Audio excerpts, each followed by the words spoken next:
Hi, Giles. Welcome to Hey, Face. Dale, great to be here. Really looking forward to being with you and really enjoyed the webinar so far. It's a pleasure to meet you, Giles. And Thanks, Dale. all right, have you used Zoom before? Yes, I have.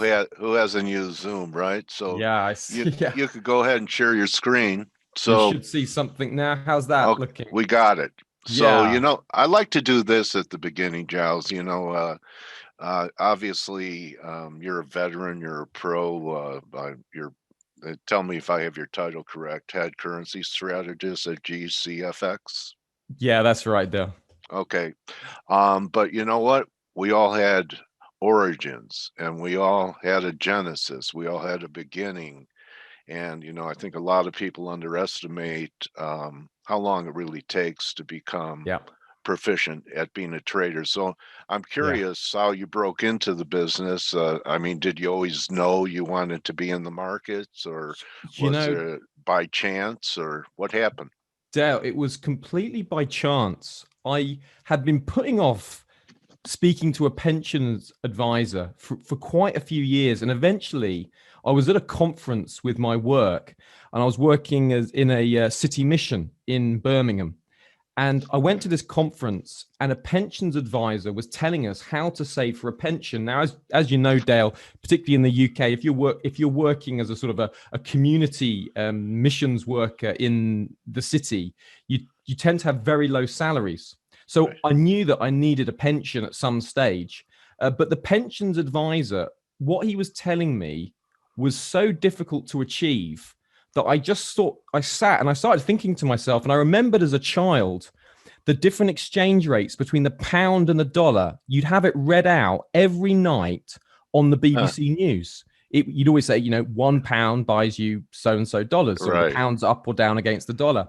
And so I Yeah. stuck my hand up, Dale, and said to the fella, I said, excuse me, Mr. Pensions Advisor, says, but if I put all my money into dollars when the exchange rate was favorable, and then exchanged all my dollars back into pounds when the exchange rate was in my favor the other way, I said, would that be a way of increasing my pension pot over a number of years?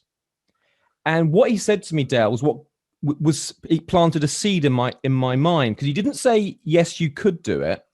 He didn't say no, you couldn't do it. What he says, well, then you'd be doing what I'm doing. Huh. And he didn't explain any more than that because it wasn't part of the conference. He was particularly to do with pensions. And that got me thinking. And then I looked into exchanging currencies, and that's when I came across the Forex market. And I suddenly realized that what had been my sort of idea that I thought I was, cleverly thinking up for You thought myself. you Yeah. thought it was an original thought, What I exchanging thought was the currency. original thought was, yeah, Yeah. genuinely A was billion actually, than a yeah, billion other people. Dale, do you know what I mean? It was, Yeah, it's great. Yeah. it was actually the world's largest market. And I had a bit of an aha moment. Like, Yeah. okay, I've been a bit slow on the uptake. Yeah. Um, but that was the seed that got me Okay. interested in the Forex market. And then that started the journey. And that was about in 2008, 2009. Okay. Great time to start during the debacle. So Oh, so it wasn't a great time to yeah, learn. well, yeah, but really, Yeah. sometimes the best time to learn is when there's the most pain out there. Yes. So you Yeah. decided to do this, and then you probably went online and you saw the different ways you could trade currency. Um, did you have any mentors when it came to trading, or any books that influenced you, Giles, Yeah. that opened your eyes to uh, probably what you're doing today? Yeah. So the journey that I took was probably like most traders. I thought there must be a way of cracking the technical analysis of charts. There must be some secret formula. There must be some secret pattern that if I just do enough back testing, I'll eventually find a technical pattern. So Right. my first sort of 3-4 years was spent rigorously back testing, looking at charts, looking at patterns. Yeah. And I was successful trading purely technicals because I became quite good at technical analysis. But what happened was I became increasingly insecure, Dale, because what I'd realized is, well, I know that I've kind of got away with another trade by the skin of my teeth, stopping, reversing, going the other way through high volatile news events. But I had this deep insecurity, which is I don't really know what I'm doing. And that'll sound a silly thing, but because I didn't understand why the financial markets were moving, it meant that I never felt secure, even with the success that I was having, because it was very random. And at times I was using too much leverage. Okay. So, you'd suddenly see a bit of a momentum play and enter with high leverage and you'd be ahead of the game. So that kind of way of trading was very unsettling, and the adrenaline that it gave you was very unsettling as well. It wasn't long-term sustainable. And then I started to understand trading from a macro position. So understanding central bank policy, understanding intermarket analysis, risk on, risk off, how the bond markets affects currency markets, how the commodity markets affect currency markets. Right. You started to learn about relationships and correlations and central banks being such a big part. Let me ask you this. Do you take positions in front of central banks? Like we have the ECB coming up this week, or, any central bank or a big number like NFP here in the States is a big number. Do you trade through red events? Oh, yeah, absolutely, you do. Dale. But the difference now is that I'm trading with knowledge. So I'm trading understanding. So here's a trade that I took. Now, this is part of my role as HYCM's chief currency analyst. Yeah, I went to your blog. Very nice blog that you have. Yeah, thank you, Dale. And this was an example. I bring it up because this was Euro New Zealand dollar sellers expected into the ECB rate meeting on Thursday. So this was a trade that I took on my personal account from last Friday. So I was basically there's been a shift by the ECB that they are expected to be much more on hold now. So they were expected to maybe taper bond purchases. Now it isn't expected. So on Friday, I was selling the Euro New Zealand dollar. I took half a clip off yesterday, and I've got another clip at break even, just trying to ride through a potentially bearish ECB meeting. Now I think it's on in the balance what happens with the ECB meeting. In fact, is it worth covering now? Because I've got something on it, Dale. Yeah, go ahead. So you're expecting some type of bearish outcome, a lower euro? What I was doing is I was anticipating bearish expectations into the meeting, and then at the meeting, I'm seeing potentially a different picture. But I'm positioned for selling. But I'll go through my rationale. It will make sense, Dale, with what I'm looking at. So basically, going into the ECB rate meeting, 80% of Bloomberg economists see the PEP program remain unchanged. Okay. So we had ECB's chair Schnabel saying that premature removal of ECB support would be a great mistake. We also had Christine Lagarde saying now it's the wrong time to remove the PEP program. We also had the hawkish members. They were making quite restrained comments, Dale, if you know what I mean. They weren't being as bullish as normal. So looking into it, if you went back 3 weeks ago, everyone was saying, the June is when the ECB are going to taper their bond purchases. That's a big debate going across the whole globe at different central banks. I think Canada so far is the only one, or New Zealand did. Yeah, Bank of Canada did. RBNZ, they brought their interest rate hikes forward to 2022. They see their first one in 2022. They have also started reducing their QE purchases this week. And if you take a look at the New Zealand 10-year bond yield chart, you see we've had this nice rise higher in the Aussie New Zealand 10-year rather. Okay. And there was a little bit of a divergence. You see here, here's the New Zealand 10 years. See, it's pushing higher up to those 1.9 yield percentage. And there was a bit of a divergence coming out between the Aussie New Zealand dollar pair And I'll show that. This is another trade that I'm currently in here. I've shorted this from 1.700 because there's a bit of a divergence with the RBNZ signaling an exit to easy monetary policy, Right. but the RBA haven't quite yet. And I noticed that Josh Frydenberg, who's the treasurer for Australia, he's been talking about trying to get unemployment down to 4%, Dale. Now it's currently at 5.5%. So that tells me that if he wants to see unemployment down to 4%, the Australia hasn't seen that level since about the 1970s. So it tells me they're quite happy to keep interest rates unchanged. They're going to be quite supportive for some time. And if you check out the bond yield spread between the Aussie and New Zealand dollar bond yield spread, you see it's dipping lower. Yeah.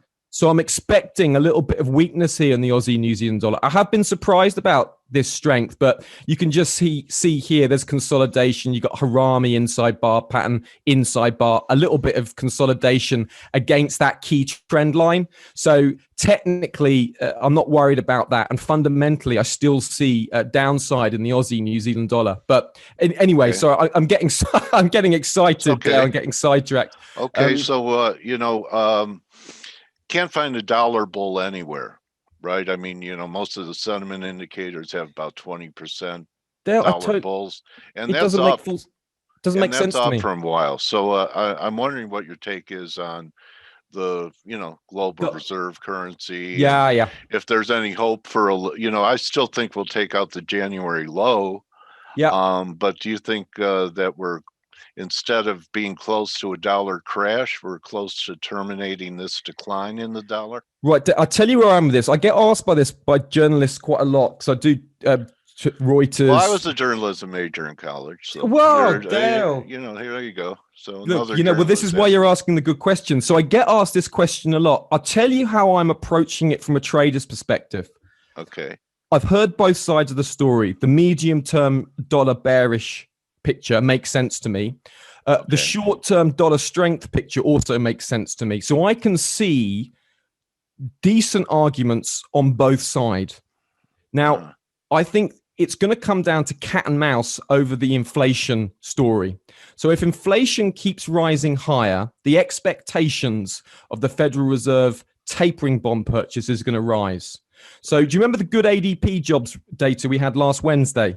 Yeah. That got all the animal spirits were out. We saw the break of this trend line. We're going to have 1 million jobs on Friday, woohoo, Fed tapering, the usual kind of intraday enthusiasm that fades as soon as we get a jobs report. Now, the jobs report, Bloomberg was saying it's like the Goldilocks number. They were saying it was perfect for stocks because it wasn't enough of a miss. Not too hot, not too cold. Yeah, that's it. Yeah, exactly. Everyone's happy with that outcome. So we now see the dollar just sat on this trend line, waiting for Thursday's CPI data, and we're just going to keep playing cat and mouse, Dale. It's going to be cat and mouse from data point to data point until we get the shift. So as a trader, what I'm doing is I'm playing cat and mouse with it. So when we had the disappointing jobs, I saw that you played that Aussie US dollar false break on the commodity-based currency on the week NFP. Well, I was on the New Zealand US dollar, so we were covering both sides of that cherry, and I just saw it fell into that nice support area, and then price was right down this level. I remember we had the RBNZ, they'd done that bullish shift with the central bank policy. Yeah. So I knew I was bullish New Zealand dollar, bullish because they're a commodity-based currency. And then as soon as we had the week NFP data, it was just a straightforward buy. But I closed out on Friday, Dale, because I didn't think the sentiment was going to necessarily last. And I'll show you why. Because if you look at the sentiment recently that we've had, now the 12th of May, that was the last CPI print that we had of the US. And that got animal spirits running. We then had the PPI data the next day. It was strong, but it wasn't above maximum expectations. So look what happened to the dollar. Sold off. We had PCE data a week last Friday, which was strong, but it wasn't above maximum expectations. So what happened? The dollar sold off. We had the jobs data. It came in below expectations, but as you said, not too hot, not too cold. And what happened? The dollar sold off. So each time we're seeing dollar sellers, because I think the sage heads there are saying, well, look, the Fed have said they're going to look through inflation. They're not going to be wanting to risk the recovery by moving too fast, too quickly. So I think we're going to continue to see this game of cat and mouse until something breaks. So if inflation spikes higher, I'd expect dollar strength and then potentially dollar sellers stepping in. And I just think we're going to keep going through this cycle until we really get some clear narrative. Because at the moment, I don't think the narrative is clear because we keep getting a little bit of alarmist reaction. And if you look from May the 7th through to June the 7th, I'd say that's a pretty flat range, 100 points. And I think the market is just saying, we don't actually know what to do. And that makes sense to me because the medium term weakness, reflation trade out of the US makes sense to me. But the short term US dollar, a little bit of strength, a little bit of retracement also makes sense to me.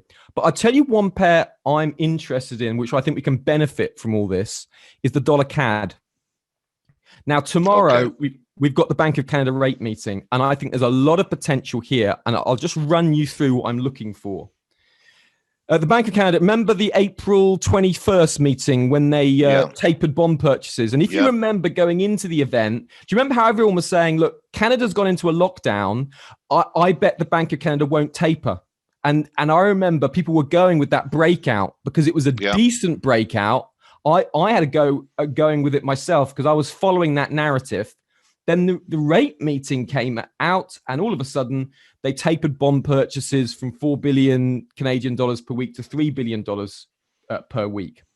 Now we've had 2 jobs reports out from Canada, and both of them have been weak, but job postings are still strong. So the outlook for Canada is not as bad as perhaps the 2 weak jobs data's prints communicate, because job postings are high, and the reason jobs have been weak is because of the COVID-19 restrictions that have come back into Canada. So what I'm looking at is if I see a more dovish Bank of Canada, I think there's a good opportunity for either US dollar CAD upside or Australian dollar CAD upside. Because look how the CAD strengthened. And Governor Macklem, when price was down here, Governor Macklem said, he was concerned about the strength of the Canadian dollar. So already that tells me the governor's concerned about the strength of the Canadian dollar. I have that same line. It's actually a throwover under a channel. There's another channel. If you extend the line to the left, it was a wedge. And so I can see what you're looking at. If we take out the upper side of it, we should have some type of at least bear market rally. I'm looking for a bottom there too. I just think that it may not, it may just be short-lived. Because I think there's a shot for the Aussie to trade at 81 before this dollar decline is over. So it makes it hard for me to want to be a position trader on the long side of Canada yet. Maybe 118. But anyway, that's a great looking formation. So you're gonna be long into that event. Well, no, because I'm not going to be long into the event because I think that's too much of a 50-50. So I'll tell you the way I'm playing it is if I got a retest back down to this channel, down to the bottom of this wedge here, I would play a long from there because ahead of the BOC, is the range going to break out, almost certainly not. So I would feel confident buying at about 1.2030. Otherwise, what I'm looking at here is a very interesting setup. Now, I'll tell you the way, one of the sort of my styles, Dale, is that I found taking simple trend line breaks on macro shifts to be very effective. So if I get a dovish BOC, that would be the macro shift. And this is the near-term trend line. Now, this also betrays another technical setup, which if you look on the weekly chart, you'll see there's a lovely false break of a Harami inside bar pattern, which should just pop up in the middle. And you see here, you've got Harami inside bar, and then you had a false break of the Harami inside bar pattern on the 31st of May. So that false break can be powerful. And if we get a break above that Harami false break bar, that 1.2140 region, you'd expect a test up to 1.2250 if it's on a macro reason. Okay. So it's not that I'm just trading the technicals here. I'm looking for the macro reason. So that would mean if I'm at the event, I get anything dovish from the BOC that I think is likely to last more than, 2 or 3 sessions, that I'm going long from market, because anywhere below 1.2140 is good value for me. Okay. And then the way I manage the trade is I'll go long here, and then this trend line becomes critical for me. As long as price is above, I'm not worried about the trade. If price gets back below down that trend line on a daily closing basis, I'm asking more serious questions. So a bit like with my RBNZ, with my Aussie and New Zealand dollar short. So the way I'm playing this here is technically price is below that trend line. So I'm not worried about the trade. I looked at the macro fundamentals still in play. But if price goes back above here, then I'm asking questions, Dale. Yes. And I might bring my stops down. Sometimes I might close the trade and consider re-entering when it goes back into my direction. But what I found is using those trend lines can be very helpful just for cutting those losses short. Yeah. And if necessary, re-entering. What I hate is being in drawdown for hundreds and hundreds of points, which is one of the tricky sides of macro trading.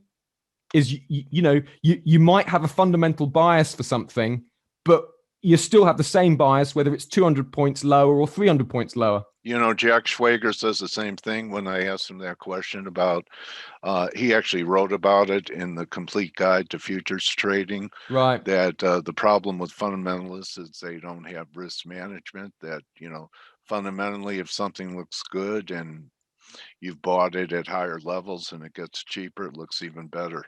It doesn't make sense to me, Dale. It just doesn't make sense to me, because I had a trade last year and I went down into like 7 or 8% drawdown, and I was convinced of the trade, but it ended up being a profitable trade. But when I had that experience, I decided that I was not going to let that happen again, because I had 6 weeks of misery. Let me ask you this, and something, they call me coach. Something that I've noticed myself is that when you're stuck in a bad position and you're waiting for it to, get some relief on the position, that there's so much opportunity cost because you're more risk averse until you get out of the mess, and trading opportunity after trading opportunity will pass you by because you're stuck in a loser. Well, coach, you can see why they give you the title coach. Exactly. And it affects your psychology. I'll tell you a good book I read on this that helped me. Now, it's not a good book for macro trading, but I don't think the author intended it for that purpose. But for risk management, it's brilliant. And it's Peter Brainerd's, his professional diary of a commodity trader. Oh. His risk management is first class. And he pretty much says in the book, the reason I'm successful is because of my risk management. And what he does, Dale, is he uses classical chart patterns. Right. Now, I love classical chart patterns. Head and shoulders. McGee. Oh, I just love them. I just love the artistry of it. And in my on my blog, I've got loads and loads of them. I'll just show you here. Let me show you. What else you have? And it comes across in your voice. You have a lot of enthusiasm for what you do, and you could tell that you're, enthusiastic about the book. Hardy is Professional Diary of a Commodity Trader. Is that it, Giles? Yeah. Yeah, that's it. It's Peter Brainerd. And this, you see here, trading head and shoulders pattern, there's continuation patterns, how to trade symmetrical triangle patterns. Yeah. And this fella, he uses the classical chart patterns like this, and he's got a risk management profile that he uses to trade them with, which is very good. And You in have the a book, view on the end. No one could figure that out right now. I mean, it was trading with yields. oh, Do what's you this? believe it? Dollar Go yen. ahead. Yeah. Dollar yen. Yeah, I think I'm medium term bullish dollar yen, and you're right. It's the US 10-year yields, Yeah. and you can see a little bit of a divergence going on here. Right. Right. Dollar yen holding up, but if you just look technically, that makes sense to me, Dale. Okay. It's holding the trend line. You've got Yeah. Harami inside bar pattern, By probably waiting. by its fingernails. Yeah. Yeah, Okay. probably waiting for The Thursday ECB. CPI. Oh, that too. All right. Yeah, Well, Giles, I really enjoyed our conversation. You know what happens to guests that survive an interview with me? You know what is bestowed upon you? tell me, Coach. I'm looking forward to Yeah, this. you're now my trading warrior brother. Oh, Dale, thank you very much. I'll be How putting about up. that? I'll be putting it up on Twitter straight away. I'm now your trading warrior at Giles Brother. Coughlin CCA. Yeah, and the best way for people to find you, Giles, is on Twitter using at your name, Giles Coughlin, Coughlin CCA. and they could go to your blog. Is what's the address on that? The address on that is blog.hycmlab.com. Okay. All right. Well, I'd like to have you back. What do you think? For me, I would love to be back. I've loved it, Dale. What I like is talking to other people who are enthusiastic about the markets, sharing knowledge, sharpening each other. And it's been an honor and a privilege to be here today, Dale. Thank you for your invitation. I'm really glad that our paths crossed, Giles. Thank you so much for your time. That's our most valuable currency. And good hunting to you through the ECB. And yeah, I'll shoot you a message on Twitter, and we'll find another date this fall. okay, that is great, Dale. Thank you all very much. Thank you for having me. All right, Giles Coughlin, everybody, and head currency strategist at GCFX, and you can find him on Twitter at Giles Coughlin, GilesCoughlin. Adios, everyone. Good luck on the rest of your turnaround Tuesday. We'll see everyone tomorrow. Remember, don't just count your pips, count your blessings. I'll see you, Ingmar. A lot of people are thanking you, Giles, and good luck to you guys too.